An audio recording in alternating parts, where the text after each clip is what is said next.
একটি ঘরের দৈর্ঘ্য, প্রস্থ ও উচ্চতা সমান। ঘরটির 4 দেয়ালের ক্ষেত্রফল 196 বর্গমিটার হলে দৈর্ঘ্য, প্রস্থ ও উচ্চতা কত? এখানে আমরা ধরে নেব, মনে করি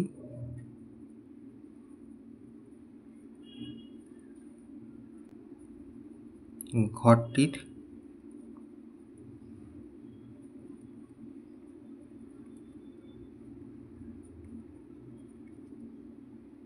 দৈর্ঘ্য, প্রস্থ,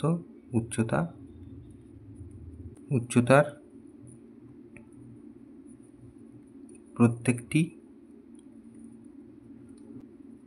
x মিটার।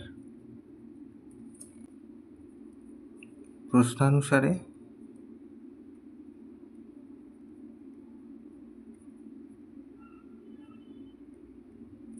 চার দেয়ালের ক্ষেত্রফলের সূত্র হচ্ছে এই যে পরিসীমা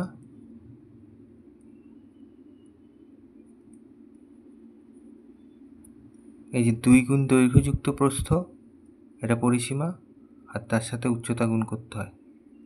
তাহলে এটা হলো 4 দেয়ালের ক্ষেত্রফলের সূত্র। তার মানে পরিসীমা গুণ উচ্চতা।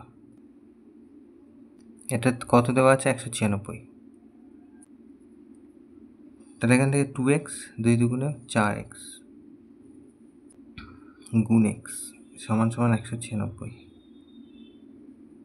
বা 4x স্কোয়ার সমান সমান 196,